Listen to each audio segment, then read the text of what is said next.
Good evening, and thank you for joining us for tonight's installment of the Montreat Wednesday series. Tonight we are delighted to have with us Jeannie DuBose. Jeannie has a spiritual direction practice here in Black Mountain, North Carolina. She's a prize-winning author and illustrator, and just a magnificent presence and a wonderful friend for our congregation.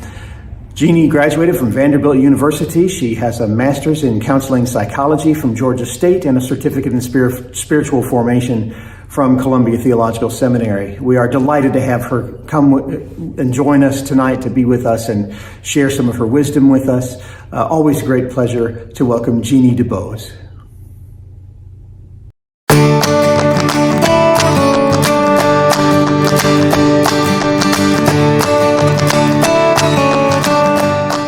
Hello, everybody. Hi. I'm happy to be with you virtually, and hope everybody's doing well. I don't know all of you at Montreat Pres, but I know many of you. And as I was gathering my thoughts to talk to you, I was picturing your faces. And that was a good feeling. So I'm glad to have this opportunity to connect at a distance. Hope you're well. We are well at our house. Like you, we have much to be grateful for living in this oasis. I've got a window right here and I'm looking out on treetops and it's just beautiful. So I'm glad to, I'm grateful, but I'll also confess that I have had some real challenges in the past year with this need to isolate. And I had a therapist, I was thinking about this. I had a therapist who told me that my drug is connection. And I decided she might be right.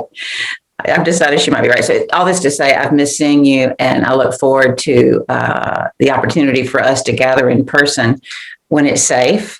And maybe when we do that, we'll have this new appreciation for what we are to each other. So let's see. I've got a cheat sheet so I won't forget anything. The topic today is this notion of portals of landing in love. What are your portals that land you in love? That how do we cultivate a heart that's soft and supple and open and available to the mystery of our lives and the lives of others, of nature, of this world that's always there for us to encounter? But how do we stand on the threshold so that we can live as many moments in this earthly journey we're on and experiencing that? What are your portals for landing in love? And I'll have some major points that I'll be scooching around. So just to give you the big bullet points of this conversation, this notion of portals, what are your thresholds, portals for finding love? It is not one size fits all. You know this. So we're all wired differently. We all grieve differently. We all love differently. We all transition differently. And our portals are not the same. So we'll be talking about that and what some different examples might be. And then the other point I'll make is one that I know already, is that any love journey, any human journey is going to be full of exquisite moments, but it's also going to be messy. And the path is not always linear. In fact, it rarely is linear. It's dimensional and messy and difficult and wonderful and wrenching. And I just like reminding myself and you of that, because there's no shame in it. There's no shame in love's journey and finding our portals that is hard. And it seems like there was a third point. Oh, I love this. I participated in an online conference a couple of weeks ago, and there are a lot of thinkers and writers that you're probably familiar with: Richard Rohr, Greg Boyle, Anne Lamott, and I'll be referencing them as I progress through this topic. But one of the things they said is that all great truths hold paradox. And, we talk about this a lot in our faith, that faith is full of paradox, and that love can be full of paradox. So it's hard for my human brain to wrap its little self around, but I believe that. So we'll be holding those three things. It's messy, it's not one size fits all, and it's full of paradox. So those are the big bullet points for our talk. this talk. And the other thing I want to say by way of introduction is that to encourage you to encounter this topic of love in whatever way feels most immediate or pressing to you. So, for example, you might consider this notion of love as it relates to romantic love with your partner or your spouse. Maybe the thing that feels most close to the surface for you right now is maternal or paternal love, or your love with a lifelong friend, or it could even be your love story with your own life, or your love story with God. So just really widen your lens, perhaps, as you listen to this and see how you want to encounter this topic. And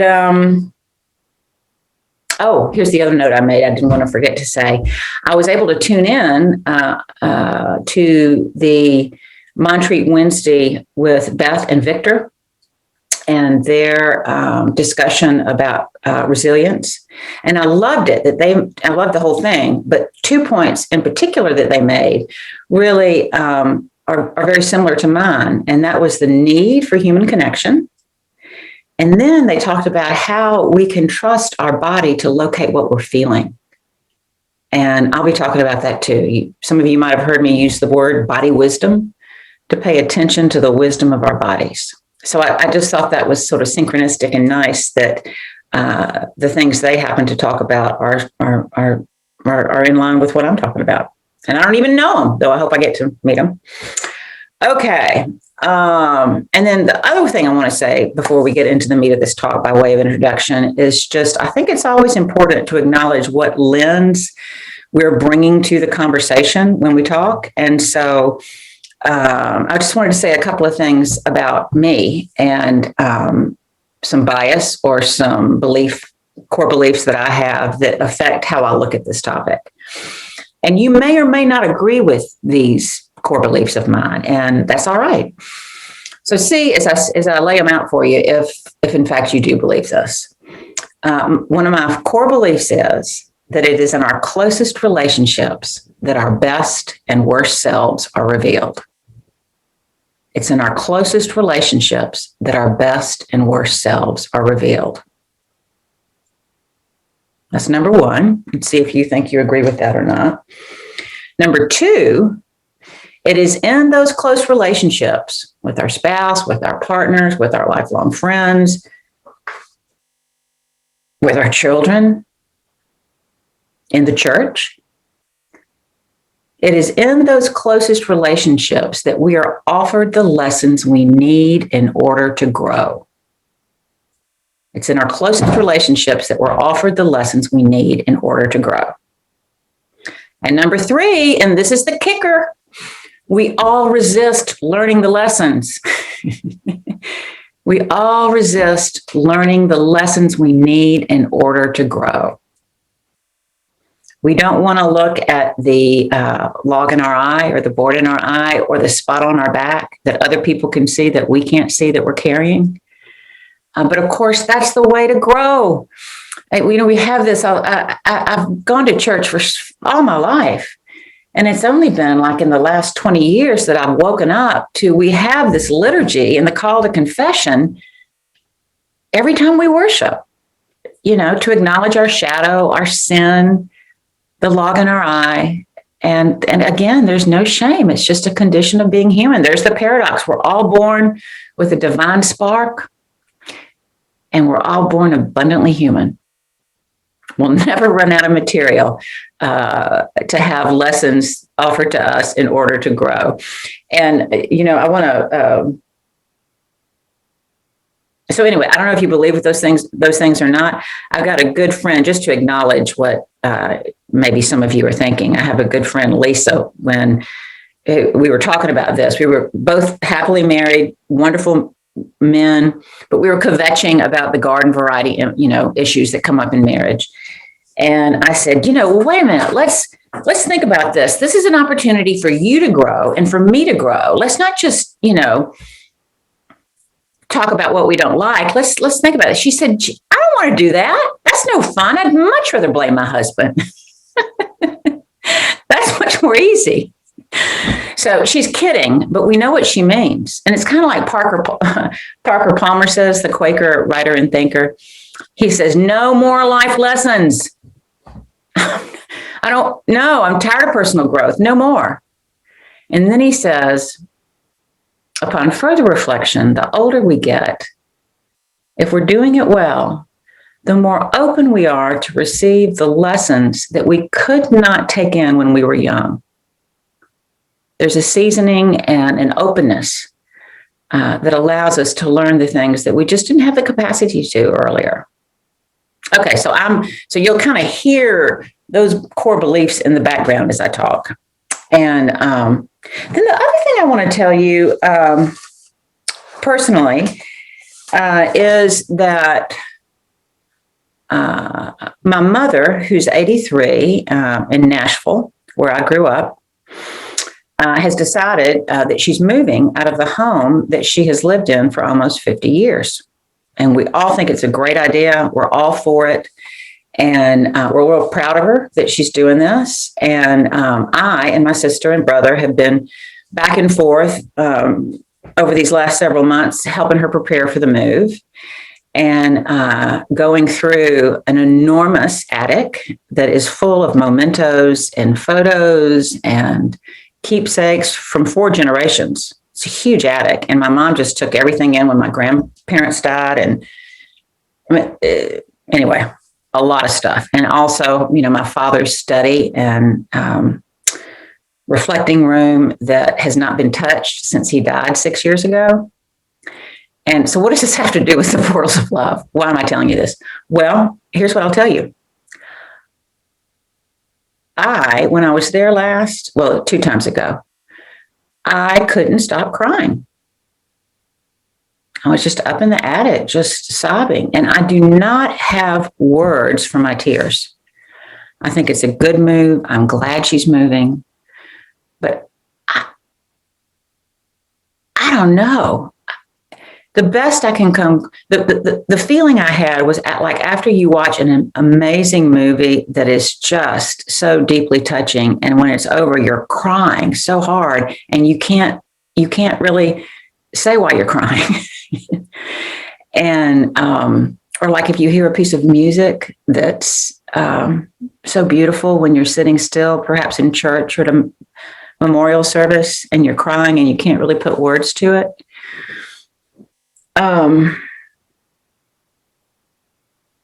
So I'm telling you this because this is going to get back to body wisdom.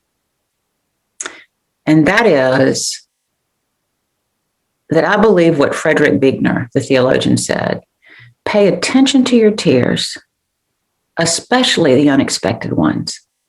It is a sign that something deep and holy is stirring in you. So even when I don't understand my tears, as I've gotten older, I've just come to treasure them and know that something deep is stirring in me, even if I can't name it. And it's a time to pause and honor. If you have the bandwidth and your life affords you the time to stop and honor it. And this brings me to another core belief of mine, and that is that the language of the soul, I think the language of our soul and our deepest self is more primitive than words. And, maybe the language of love is more primitive than words. And so whenever I lead a retreat or do a talk, I try to incorporate as much as is appropriately possible portals other than words for people taking in information. So music, the metaphors in poetry, images. And I've got some images that I want to share with you as we walk through this topic together. And as we do it, just an invitation to pay attention to your body wisdom. If you're bored, or you're stirred, or you get butterflies, or anything. There's no wrong answer. Just to pay attention to the wisdom of your mind and the wisdom of your body. Okay, what's next here? Oh, I will tell you that some of these images are not, they're silly. They're silly. They're just silly. And James Martin, some of you might know him. He's a Jesuit priest who's written some really good books, including Becoming Who You Are, which I recommend. It's a little thin book about becoming who you are. And one of the things he says that I like is humor and laughter are underrated pathways to the holy. In this online conference I attended, Anne Lamott said that sometimes humor can jostle something loose in consciousness so that a new truth can emerge. So you'll see we got some polar bears with the heading intimacy.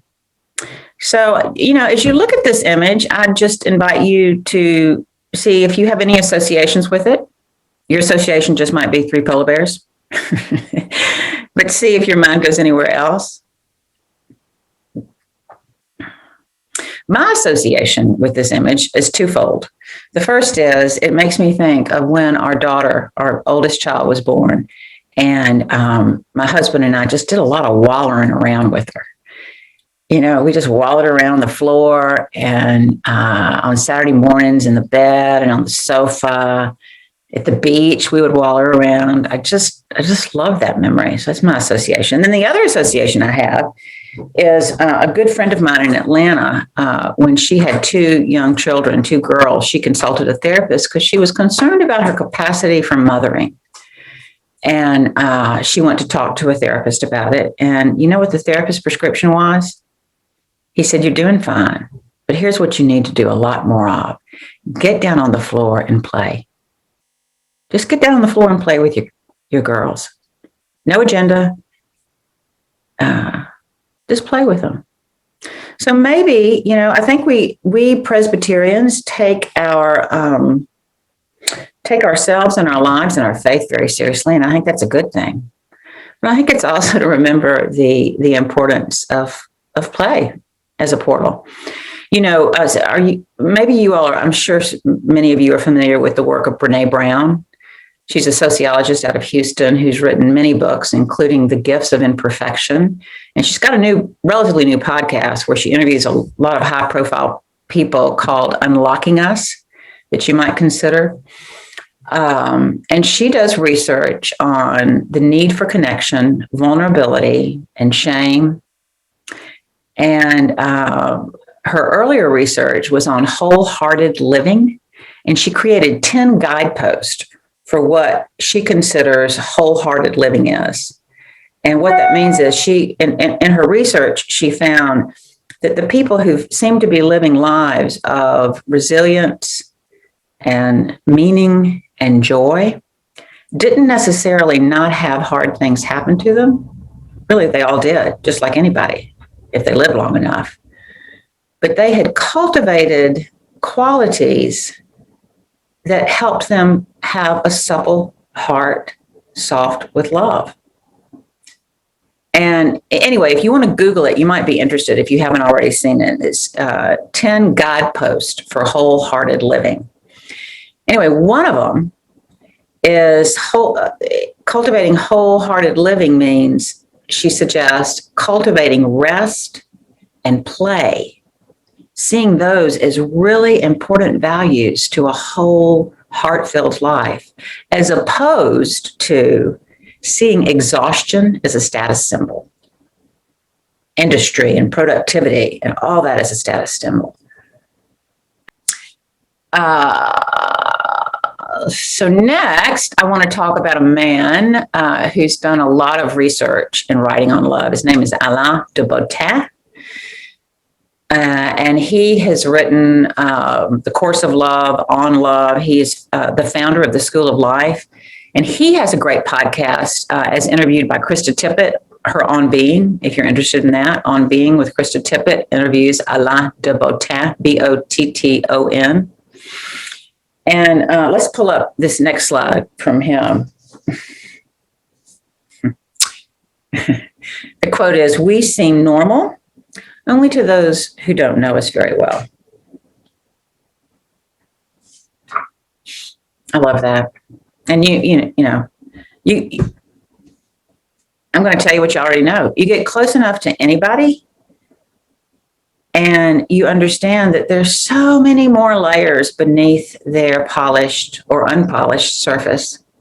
There's so many complicated stories and feelings and experiences. And again, it's kind of comforting to me to think that. We're all abundantly human and we're all born with a divine spark. Anyway, I want to read you, in addition to this quote, something that he said during the podcast with Krista Tippett that I just think is fantastic. He said, "It is a fallacy that good relationships are conflict-free. The course of true love is not smooth. It can be rocky and bumpy, even in the best of times." So I told you I was going to reference that love is messy. Getting to the portals are messy. He says, in our culture, we're obsessed with the falling in love part. We think that's the love story. He said, but that's not the love story. The love story is that, but also what comes after. It's the hard part when you get in the ditch and you get stuck and you get stalled. And how do you get back into that place of love? How do you keep falling in love over and over and over again with those close to you, with your life, with God?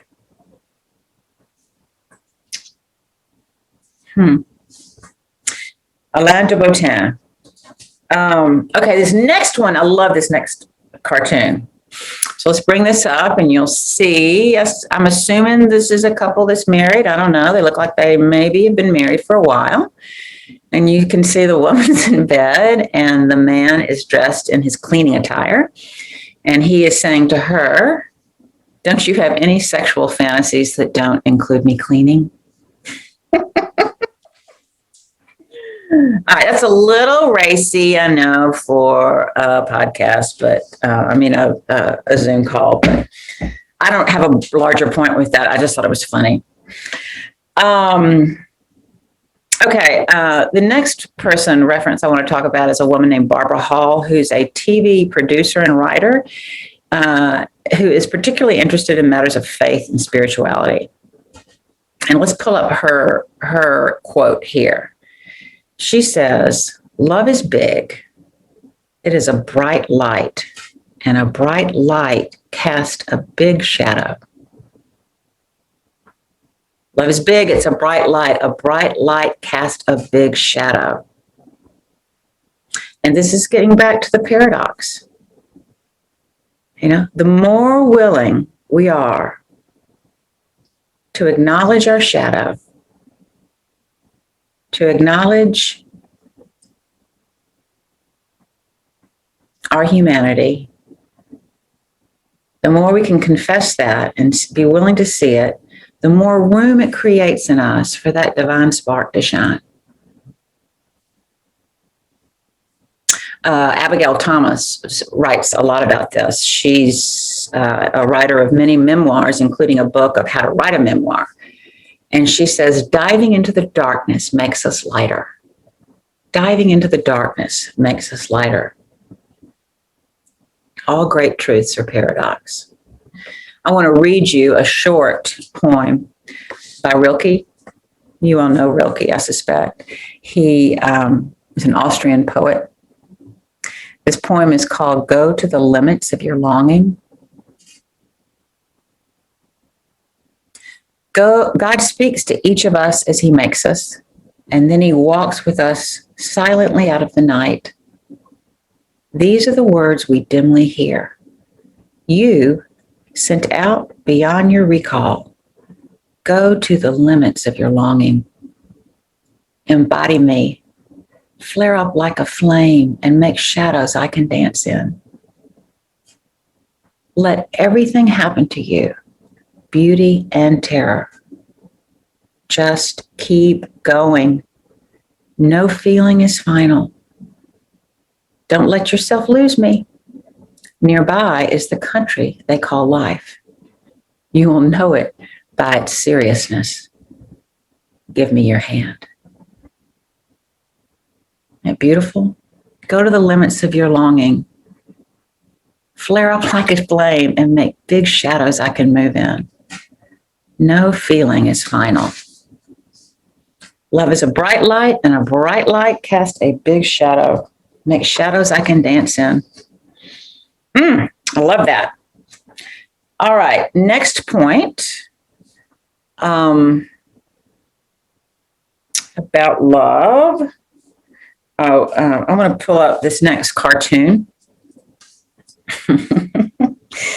This is a cartoon of a pushy woman, and let's just take a minute to look at them. This poor guy looks sort of harassed and a little hapless, pushed against the wall. And she is sort of aggressively pinning him against the wall and saying, "You're not one of those guys who's afraid of intimacy, are you?" And actually, I do have a point with this particular cartoon. And it's this reflection. Sometimes the course of love, finding our portals to love, is about intention and focus and staying the course, I mean, just really being intentional and focused and proactive. You can guess where this is going, I bet. But sometimes it's about being still and letting things organically come to us as they might. It's not about making a plan. It's about being still. And I have an example of this that doesn't reflect well on me, but it's the truth, so I'm going to tell you about it to illustrate this. And maybe you have your own examples. I don't know. I bet you do. Anyway, one of the things our daughter, Kirby, likes to do when she brings people to Montreat, and she's got lots of friends that love and know Montreat, but she's got people that she's brought here that have never been here before. And one of the things she likes to do with them is go on a sunrise hike up Lookout. And I was inspired by this last summer, and I've never done that. I've hiked Lookout a lot, but I'd never done it to see the sunrise. So my husband and our cousin decided we'd do that, and we woke up about an hour and a half before dawn, and we put those headlamps on and hiked up and just talked and laughed as we hiked together. And then we got to the top, and if you've ever done it, as you might imagine, if you haven't, it was just amazing. And the night was dark still when we got up there, and there was one lone bright star that we could see, and then a sliver of a moon. And we didn't talk about this with each other, but we each just kind of found our own little nook in a rock, a place to sit, and didn't talk, and watched the sun come up. So my point with this is, as it relates to that cartoon and that pushy woman, is while I was there and present, I think, in part at least, to the majesty of that moment, my mind was also really worrying. And I was thinking, this is so fantastic. I'm going to make it even more fantastic. I'm going to come back tomorrow, and I'm going to pack a thermos of coffee.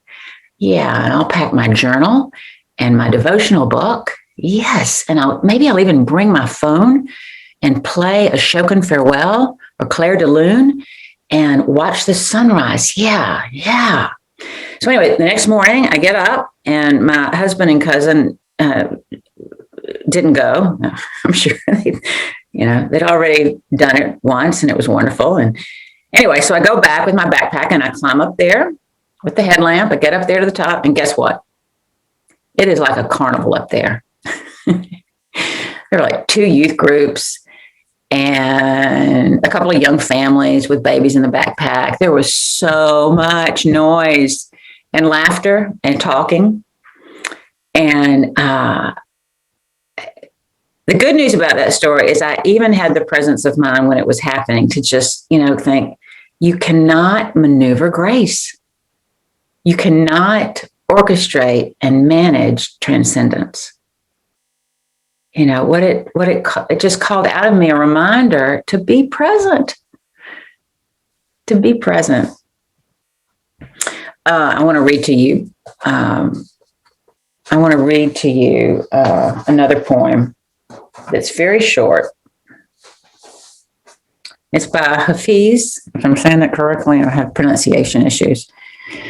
This is from a Persian poet from the 1300s, Hafiz. A Still Cup is the name of it. For God to make love, for the divine alchemy to work, the pitcher needs a still cup. The pitcher needs a still cup. Why ask me to say anything more about your most vital requirement? For God to make love, for the divine alchemy to work, the pitcher needs a still cup. And, you know, maybe you, like me, your default mode is to go and do, make the list and get it done. And, you know, that's okay. But it's just good to remember that whenever you've got an over-exercised muscle, they're under-exercised muscles. And one of my under-exercised muscles has been cultivating stillness, cultivating play, cultivating rest. And boy, those are good portals. Those are wonderful portals. Okay, let's go to another image here of a cow and a calf. I just find this soothing. It makes me think, I don't know what it makes you think of. It makes me think of maternal love. And then let's do this one other image of two giraffes. Lovers, maybe. And then we just have a couple of more images. I want to bring up the one that has two older people on a landscaping on a hill. And the caption is, "Be not afraid. Be not afraid." Yeah. As you know, those words repeatedly appear in Scripture. Fear not, be not afraid, be not afraid. Maybe you don't think of yourself as a very fearful person. I don't. I don't think of myself as bashful or timid to new experiences. But I can be fearful of what people think, or of, you know, kind of looking bad or looking stupid or not getting it right, you know. And I think sometimes sort of recognizing what your fears might be, being willing to name those, and then being willing to just sit with it gently. So, for example, here's something I'll tell you. I think I can get blocked from my portals to landing in love out of fear. One of the things that's happened to me over the course of the last year is all that's happening with race in our country. And, you know, I've just got a new consciousness around racial issues that I'm embarrassed to say I did not have before. And I'm aware of my white privilege in a way I haven't been before. And I want to be less passive as it relates to engaging those issues. And I realize what keeps me from that potentially is I'm fearful of getting it wrong, of saying the wrong thing. And of looking, I just feel awkward and really clumsy and unsure and uncertain. And I've decided I need to be willing to look awkward and be embarrassed and feel clumsy. That's the only way in. I've got to go through it to go through it. So be not afraid. Be not afraid. Oh, Brene Brown, one of her 10 guideposts for wholehearted living. For wholehearted living, she suggests that those folks cultivate intuition, trust, and faith, and let go of their need for certainty. All right, this next cartoon is a woman, and I think we're meant to assume that she had too much to drink last night, way too much to drink. And this beautiful, glorious sun is coming through her window, and she says, I'm too hungover for salvation. Now, this is important. I am not making fun or light of addiction. I know that's a serious issue, and I don't know any extended family, including my own, that hasn't dealt with the effects of that. So I'm not making light of that, but I am using it as a point, just like be not afraid, just like with fear. In addition to considering what are your portals for landing in love, what are your blocks to your portals? Fear might be one, alcohol might be one, looking at your screens all the time might be one. Again, a need to produce might be one. This is so. I'm going to tell you this too, because I'm just going to consider we're all friends.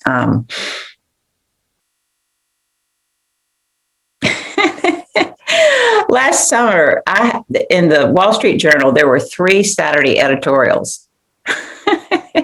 There were 3 Saturday editorials written by people that I either knew fairly well. I mean, they were close friends, but they were all people that I'm on a speaking acquaintance with, and have been with them in various contexts professionally. And they all had these editorials. And you know what I thought? I need to get an editorial in the New York Times. What does that have to do with anything?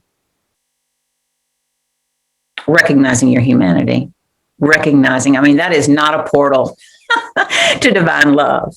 That's about a first half of life ego thing. So there's nothing wrong with having an editorial in the New York Times. But it's not a healthy course of love for me need to do it because I need to be affirmed. And when I'm living in the best place, I'm really not embarrassed to tell you that, because I bet you've got your own examples. I don't always live in that place, but I'm trying to live in it more and more. Okay. So what are your portals? And what are your blocks to portals? I'll just see a note that I made. This is really important as you consider all this, particularly your blocks, to not be judgy and punitive with yourself. Just be gentle. Be as gentle with yourself as you are with other people on your very best days. Okay, this final image for our time together is one of a forest deep in the woods. And I showed this whole PowerPoint to my mother when I was in Nashville recently. And she is a nurturing and emotionally cogent person. And she is less into all this touchy-feely stuff than I am. But she looked at this PowerPoint with interest because she's a good mom and she's interested in anything I'm doing because I'm her daughter. In any event, when I showed her this image, she said, well, is your point with this that love is knotted and twisted and gnarly and dark, and that love is also verdant and green and moist and blooming? And I was like, yes. I didn't have those words until you said that, but yes. Yes. Okay, I think what I want to say in closing is if you were to have a takeaway from this, you just might consider as you move forward and try to identify what your portals are for landing in love, for cultivating a soft heart. The St. Ignatius practice of examine.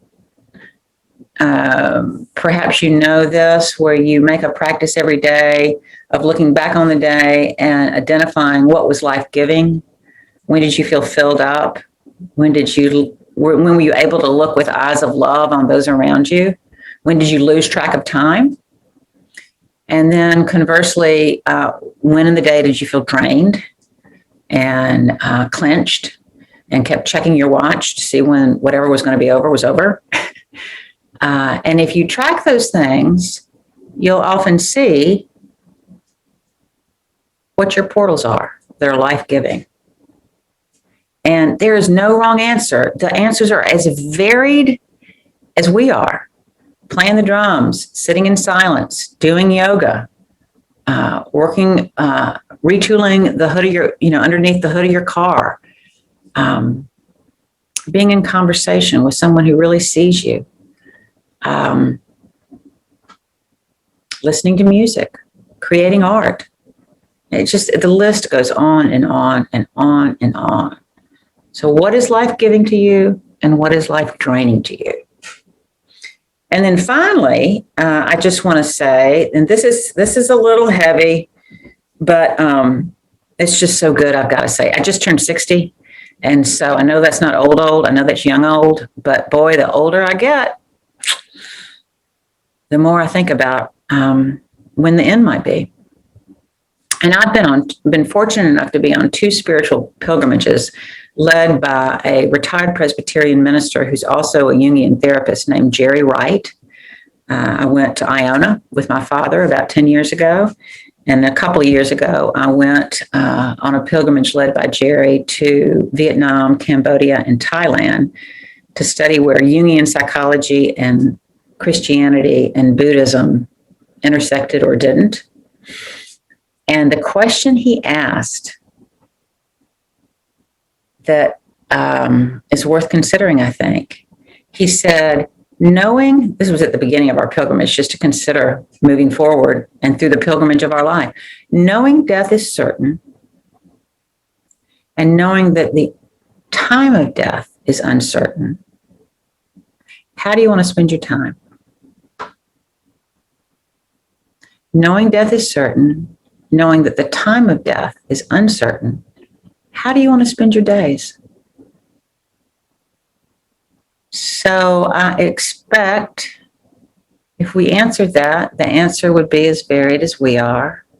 But I also expect that some common deep thread underneath it all, we all desire to live being seen in love and seeing in love. So if my kids were here, I think they'd say, that was a little too intense, Mom. You ought to end with a funny cartoon or a joke or something. But there you are. I hope I see you soon. And if I don't, I hope I see you later. Jeannie, always such a great pleasure to have you join us. Thank you for sharing your wisdom and knowledge and for invigorating us, especially as this comes during Lent, a season that already brings its own spiritual demands and rewards. It's so comforting and so reassuring to hear what you have to say to us. Let's bow together in prayer. Almighty God, we thank you for gathering us this night. We thank you for seeing us safely on our journey. We thank you for opening our hearts and our minds, our spirits and our souls to your presence and your great love for us and for all creation. In Jesus' name, amen. Go in peace and see you next time.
you.